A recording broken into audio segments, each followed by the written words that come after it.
dressing up as my favorite scary character, making horror-themed food, What's or up? putting up Hold on, decorations. hold on. What's up, everybody? Welcome back to the channel. We are doing a animated video this time.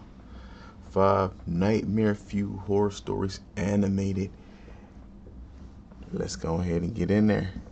Like swimwear, you know. What's your favorite Halloween costume? Leave it in the comment section. What's your favorite Halloween decoration? Leave it in the comment section. Let's go. No, I love the atmosphere that filled our neighborhood as it changed from its boring demeanor into something horrifying and exciting. I gotta say one thing though, this animation style is amazing. It's absolutely stunning. Now, My neighbor and best friend, Mark, was an even bigger fanatic than myself.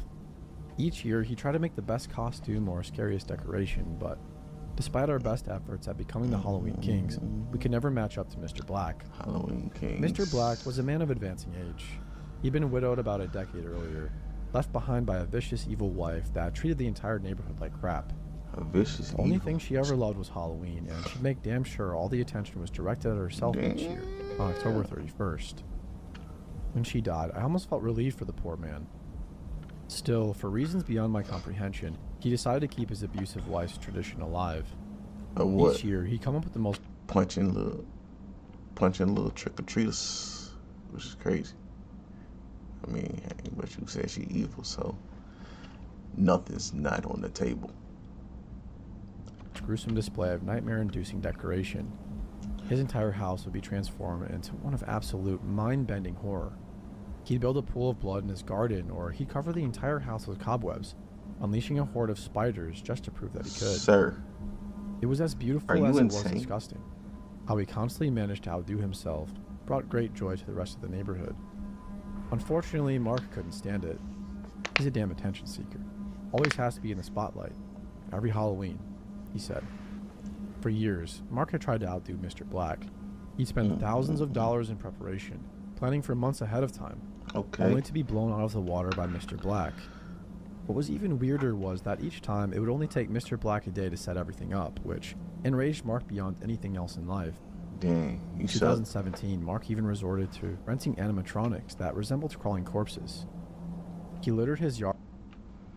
Look, you got all this prep work, and you still can't beat this man? Hey, if you was Batman, the city would be doomed. With the things, letting them scream and pull themselves around. He was so confident that year. And even as the 30th of October rolled around, Mr. Black still hadn't put up any decorations. When we went to work the next day on Halloween itself, Mark was beyond himself with joy. He'd finally done it, and he just wouldn't shut up about it. It wasn't until we got home later that day that we saw the horrors taking place in Mr. Black's front yard. In the span of 8 hours, he turned it into a literal graveyard.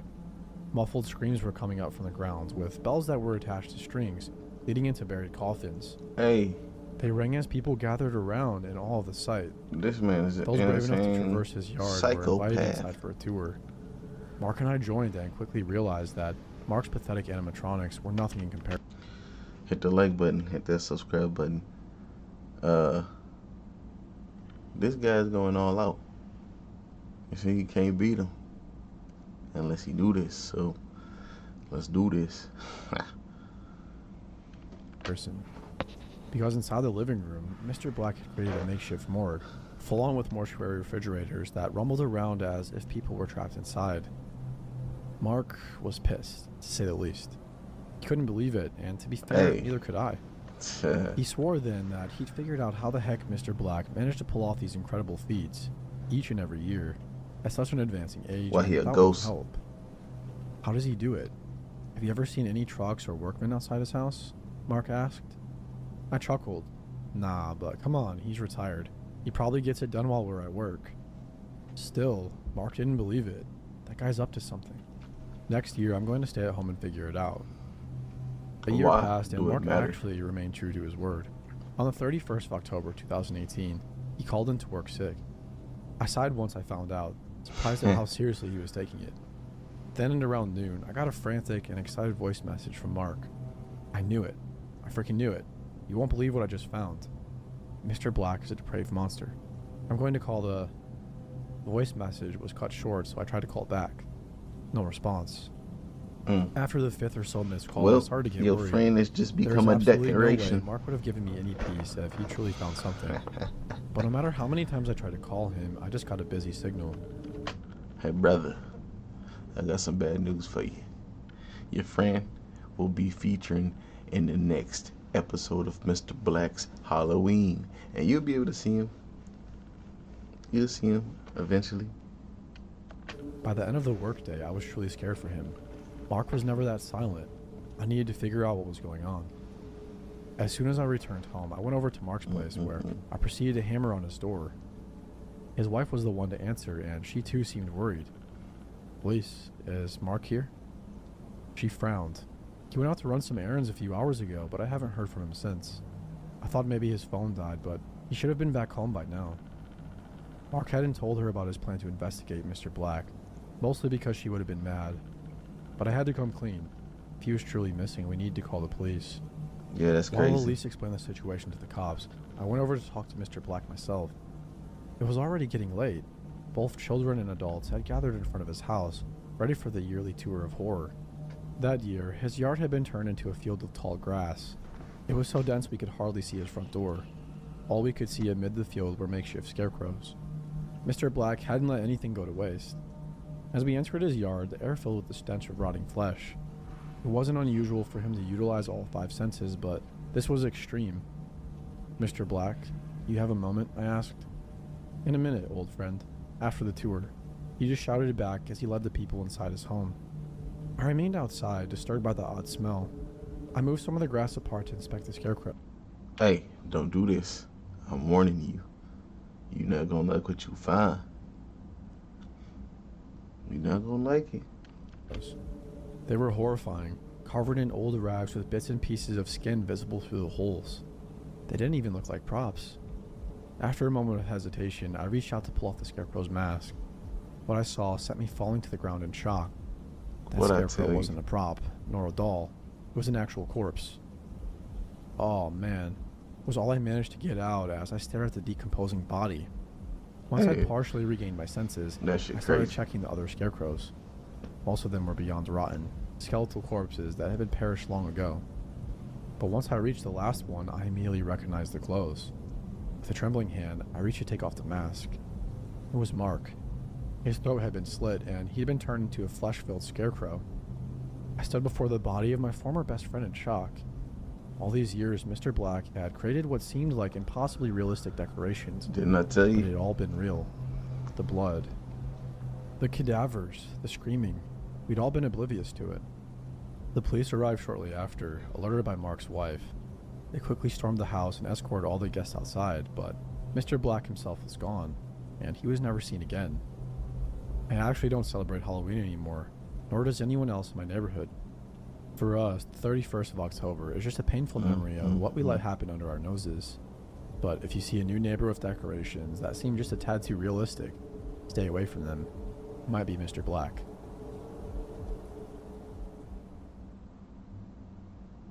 Smart founders know something most people miss. Get your domain name even if you're not ready Come to on, launch your business. With Wix, you can grab yours now Get you a and then get to work. domain. Here's why it Well. matters. Back in 2019, I had this killer business idea, but Crap. I delayed getting the domain name because I wasn't ready.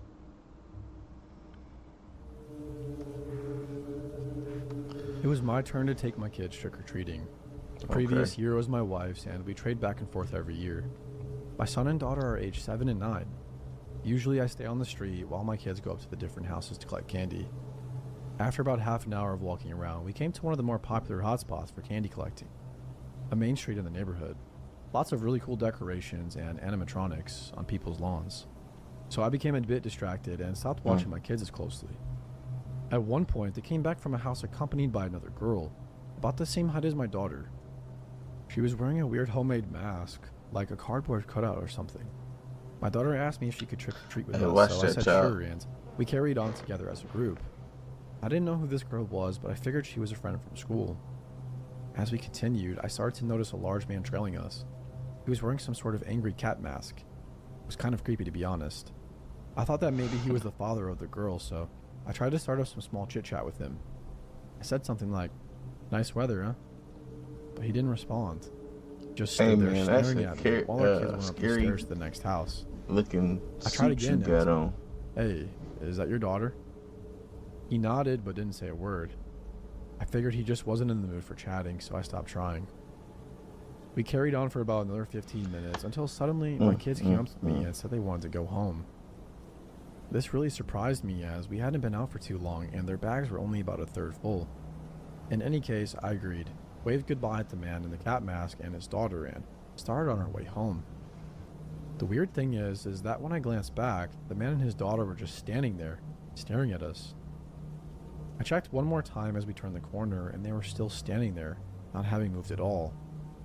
At this point, I decided to ask my kids, "So, who was that girl?" My daughter looked up at me with a confused look on her face. "She's your friend," my daughter replied. My I friend. asked her what she meant. Apparently, the girl with the cardboard mask approached them and said she was a friend of mine. She told my daughter she was too shy to ask me if she could join us at trick or treat and wanted my daughter to ask me instead. I laughed at this story and replied to my daughter, "Why would you think she was my friend? I don't have any children friends." What my daughter said next chilled my bones. According to her, when the girl with the cardboard mask approached them for the first time, she wasn't wearing the mask, so they were able to see her face. As it turns out, she wasn't a girl at all, but an older woman around my age, with wrinkles on her face. What's even more disturbing is that the old woman had started to steal treats from my daughter's bag, apparently when I wasn't looking. This is why they asked me to go home. The old woman was creeping them out, and they wanted to just get away from her. I brought my kids home and told my wife what had happened. We made sure to check. Watch who you got your kids around. Cause stuff like this happens. And I say it every chance I can.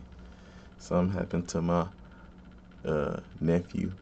Hey, guess what? You won't know what hit you.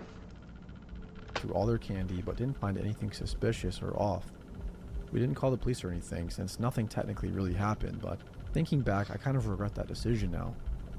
What the heck was that old woman doing, and who the heck was that man following us around? I don't think I'll ever know. I just think it's sick that there are people out there on Halloween hiding behind masks, pretending to be children. I mean, this one wasn't too bad.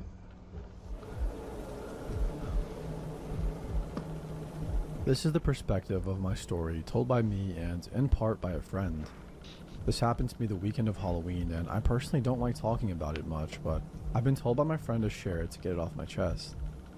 I and a friend were invited to a house party just for college students in the richer area of the town, so the house was huge with an acre of land and pool area. This party was themed to be a little naughty, so my friend dressed in a nurse outfit, and I dressed as a belly dancer. The majority of the party took place in the house, as there were maybe like 70 people, with the house being very spacious, so it was not too difficult to get around. I'm not much of a drinker, but I did have some juice that was available. Some friends pulled me and my friend over to take some pics, and I set my drink down. After what felt like an hour of just taking pictures, I found my cup and took another sip, not even worrying that I left my cup alone for a while. Then a man came up to me who looked to be in his late 20s or early 30s. He said my boyfriend's name and said that he's been trying to... Don't ever do that. Do not ever do that. Don't sit your drink down nowhere. Don't leave it nowhere and go back to it. Just get a new drink. Do not do this. call me. That's when I realized I didn't have my phone on me. I have loads of respect for my boyfriend, so we always make sure to stay in contact with each other, and since he had to work, I promised I would contact him, but I just forgot. The man said it's urgent and said I can use his phone to call in one of the rooms. So not thinking at all, I followed the man. If my boyfriend really wanted to call me, then I knew it would be something terrible. As we entered the room, I felt as if I had just run a mile and felt winded. The man closed the door behind me and sat me on the bed and gave me his phone.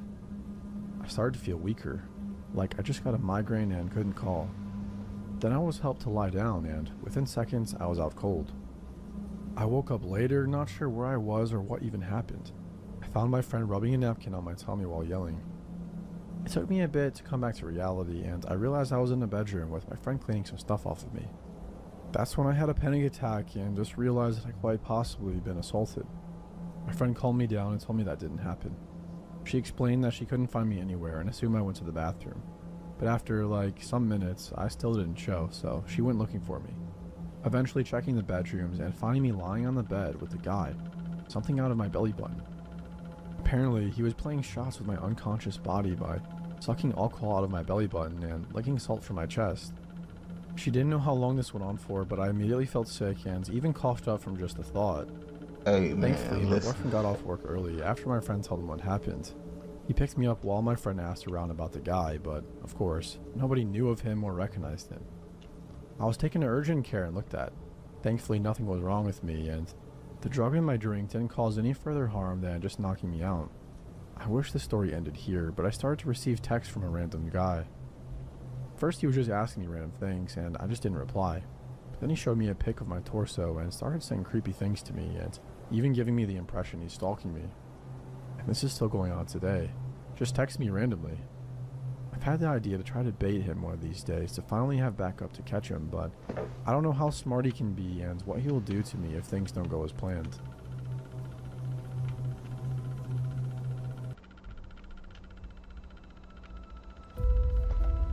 EVE Online is a vast universe, alive with the unrelenting activity. Let me clarify. This happened during my college's Halloween celebration a few years ago and is the most terrifying experience of my life. One of my roommates, some friends and myself left to go to a party around dusk and were catcalled by a group of 3 drifters or homeless people. We thought nothing of it and went on our merry way. About 4 hours later, we're going back to our apartment to change shoes. High heels and messed up streets are hell when you've been drinking. When one of the drifters calls out to me, "Hey beautiful, how about a kiss?" Ugh, man, what the Being a hell? little drunk and sassy, I reply, "No thanks, girls Why are you not look my like a type." zombie? To my shock and horror, he says, "Hey, my friend here likes the ladies." A homeless girl comes out of nowhere and proceeds to kiss me. Oh, My shit, friend we then picks me fighting. up and throws me over his shoulder. I proceed to flip the heck out of my apartment, shrug it off, and we venture back out.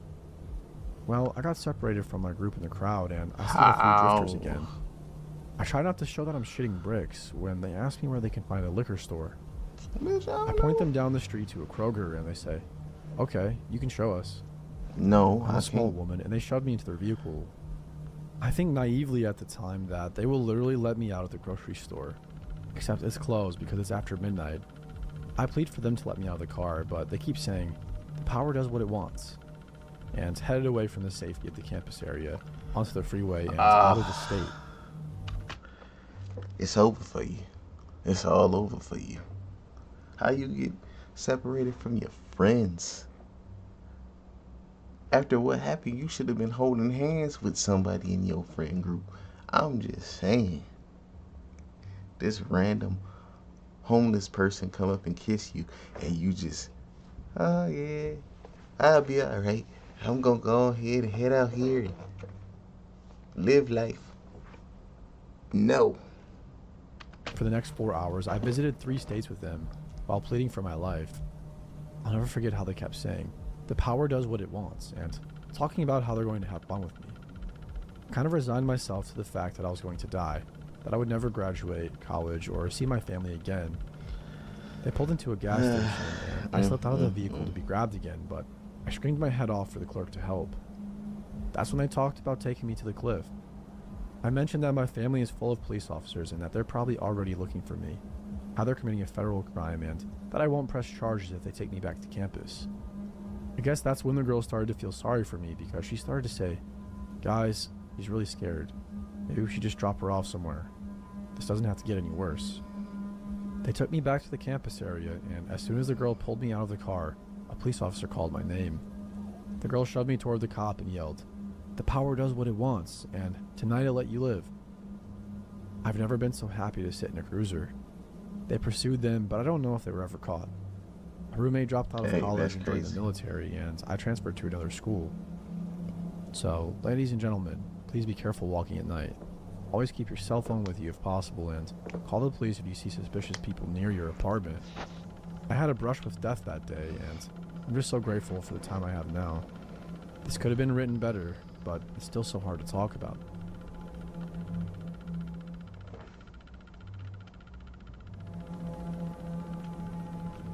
This happened when I was 12 and my brother was 17, and is truly proof that the living are more terrifying than the dead. I think about this every Halloween. This is not a paranormal story.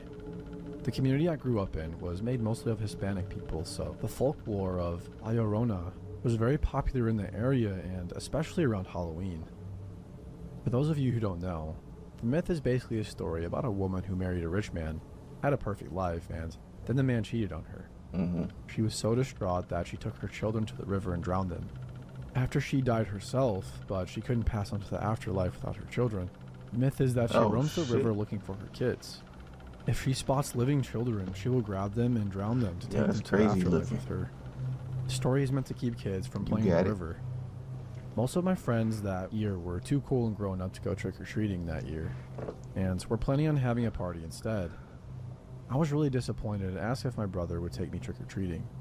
He agreed, and we went while it was still light outside so I'd be able to make it to the party before the end of the night. Since we had gone too early, there weren't a lot of people ready to hand out candy, so after a disappointing trek, we started walking back home.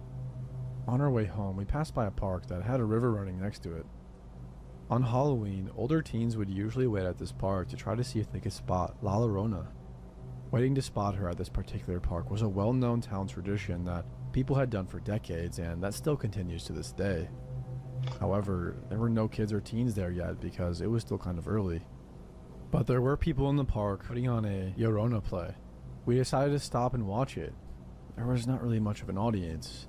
It seems like it was just us and another few kids who were part of the group putting on the play, who were not in costumes and didn't even have trick-or-treating buckets with them. When we sat down, a woman approached us and asked if we were trick-or-treating. I told her we were, and she dropped a small comic book in my trick-or-treat bag and smiled. She seemed very kind and welcoming. The play started, and I got the weird feeling that something was off. The woman playing La Llorona pointed my brother and me out in the tiny audience and asked us what religion we are, to which my brother responded, Roman Catholic. She then told us that La Llorona was also a Roman Catholic and was burning in hell for her sins and rejecting Jesus. She then told us that Halloween was an evil holiday and everybody who celebrated would burn forever. First of all, the play progressed to getting weirder and weirder and included a scene where La Llorona started talking about abortion and held up a fake fetus and pretended to eat it. My brother and I got up to leave, but the people stopped us and started yelling at us to sit down, but we kept going. They started following us down the street, and my brother grabbed my hand and started running because he was afraid they were going to harm us.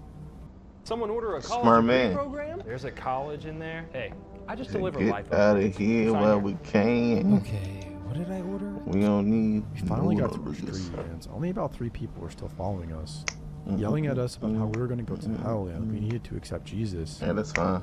My brother and I went inside quickly, and he locked the front doors and then frantically ran around the house, making sure all doors and windows were locked, before he called our dad at his office. Our dad told us to call the police and that he'd be home in about 15 minutes. When my dad got home, the people were still outside chanting and singing some prayer song, asking God to save my brothers and my soul. My dad shooed them away and told them the police would be there any second. They were not deterred. Pull up like this. Hey, get the fuck out of here. Go. Before you get turned into a real life. And stayed there chanting until the police showed up and threatened to arrest them. I was so freaked out by the events that I decided I didn't want to go to the party and instead just wanted to organize my Halloween candy and put aside all the Snickers for my brother as a thank you for taking me trick-or-treating. Snickers were his favorite. My mom ordered pizza and we sat down to watch Halloween Town while I went through my trick-or-treat bag. I was halfway through sorting my candy when I came across the comic book that the lady had dropped in there. I opened it up and it truly horrified me. It was a propaganda comic about a little boy who went to a haunted house, ended up being hit by a car on the way home, and went to hell because he hadn't found Jesus. I was really scared, and for weeks as a child I had nightmares about the events in the comic book. Years later I asked my mom if she remembered it, and she told me that she couldn't forget and that she and my father had called the police over it several times. Apparently, for years, the group would leave envelopes with my and my brother's names written on them with different weird, creepy comic books and handwritten notes about how they were praying for us.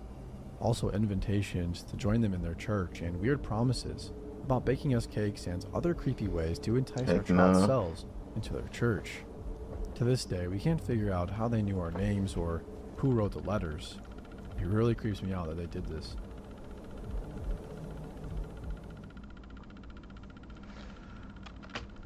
Alright guys, we are done with the video here. If you like what you see, you know what to do. Hit that like, hit that subscribe, and until next time, I was your host, DJ After Dark. Peace.